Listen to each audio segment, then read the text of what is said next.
Assalamu alaikum viewers. Today the topic that we are going to discuss is SCO. SCO stands for Shanghai Cooperation Organization. जैसा कि हमें पता है कि ये एक रीजनल ऑर्गेनाइजेशन है। अगर हम लोग इसके मेंबर कंट्रीज़ के बारे में बात करें तो इसके 9 मेंबर कंट्रीज़ हैं।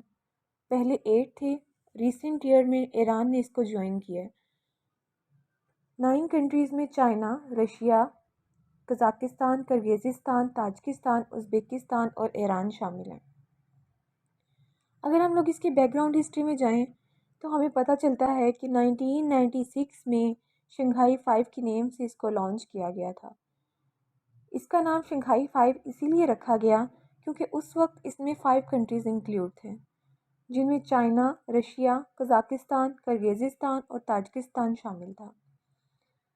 Then with the passage of time 2001 में उज़्बेकिस्तान ने, 2017 में इंडिया और पाकिस्तान ने और 2023 में यानी रिसेंट ईयर ईरान ने इसको ज्वाइन किया है। अब क्वेश्चन ये अराइज होता है कि इसको बनाने का मेन मोटिव क्या था, शंघाई 5 को बनाने की ज़रूरत क्यों पेश आई। तो जैसा कि हमें पता है कि 1946 से 1991 के दरमियान कोल्ड वॉर का एरा रहा है, जो कि 2 सुपर पावर्स के दरमियान में थी, यूएसएसआर और यूएस, जो कि यूएस की फेवर में गई और यूएस को विक्ट्री हासिल हुई, जबकि यूएसएसआर की डिवीजन होगी, जिसके नतीजे में ये सारी सेंट्रल एशियन नेशंस मार्ज़ वजूद में आई। अब थ्रेट ये था कि हो सकता था कि कोई भी कंट्री या यूएस इनको न्यू नेशन समझ के इन पे इन्वेजन कर ले और बिल्कुल रूस के बॉर्डर के साथ आके बैठ जाए। तो इस ख़तरे को मद्देनज़र रखते हुए रशिया ने चाइना के साथ मिलके, क्योंकि चाइना के लिए भी अच्छा नहीं था ना रशिया के लिए अच्छा था, तो इन दोनों ने मिल के सेंट्रल एशियन नेशंस के साथ ये शंघाई 5 लॉन्च किया, ताकि इन न्यू नेशंस को सेफ्टी प्रोवाइड की जा सके, सिक्योरिटी प्रोवाइड की जा सके, ताकि कोई भी कंट्री ये ना सोचे कि ये न्यू नेशंस हैं, इन पे इजीली इन्वेजन की जा सकती है। अब जैसा कि हमें पिक्चर में नज़र आ रहा है, मेंबर स्टेट्स के बारे में बताया हुआ है। ऑब्जर्वर स्टेट्स जो कि अफ़गानिस्तान, मंगोलिया और बेलारूस है। ऑब्जर्वर स्टेट्स वो होती हैं जो उस ऑर्गेनाइजेशन की मेंबरशिप चाहती होती हैं। अगर किसी को भी उस ऑर्गेनाइजेशन का मेंबर बनाना है तो पहले उसको एज ए ऑब्जर्वर स्टेट रखा जाता है। उसके बाद डायलॉग पार्टनर्स में Armenia, Azerbaijan, Cambodia, Nepal, Sri Lanka, Turkey, Egypt और सऊदी अरेबिया शामिल हैं। इसके बाद हम लोग सिग्निफिकेंस ऑफ एससीओ के बारे में बात करते हैं। अगर हम देखें तो एससीओ वर्ल्ड की टोटल पॉपुलेशन का 42% कवर करता है। इसके अलावा वर्ल्ड की टोटल जीडीपी का 25% एससीओ कंट्रीब्यूट करता है।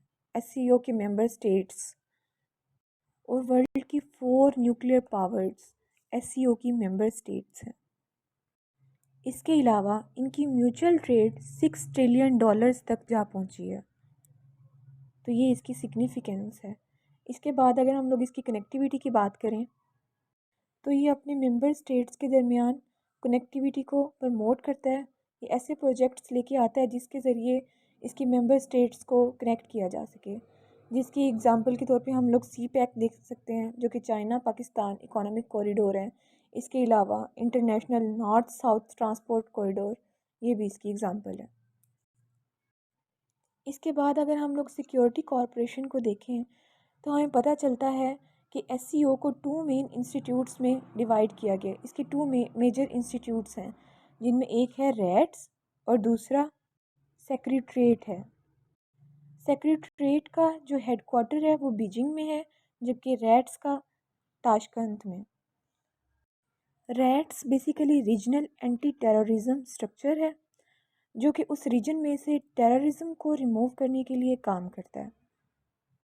एससीओ का मेन फोकस टेररिज्म को रिमूव करना, एक्सट्रीमिज़म को रिमूव करना और सेपरेटिज़म को प्रमोट करना है। अब अगर हम इसके मेन ऑब्जेक्टिव्स के बारे में बात करें तो हमें पता चलता है कि ये ट्रेड और इकोनॉमी को प्रमोट करता है और अपने मेंबर स्टेट्स के दरमियान अच्छे रिलेशंस इस्तवार करने की कोशिश करता है। इसके अलावा रीजन में स्टेबिलिटी को मेंटेन करना इसका मेन ऑब्जेक्टिव्स में से एक है। उसके अलावा ये पॉलिटिक्स में इफ़ेक्टिव कॉरपोरेशन को प्रमोट करता है, एजुकेशन और कल्चर को प्रमोट करता है और रीजन में पीस को इंश्योर करने के लिए काम करता है।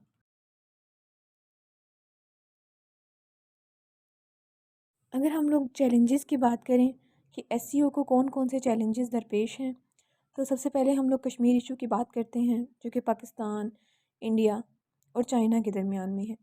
तीनों कंट्रीज़ के इंटरेस्ट्स हैं कश्मीर में और एससीओ फेल है इसको रिज़ॉल्व करवाने में।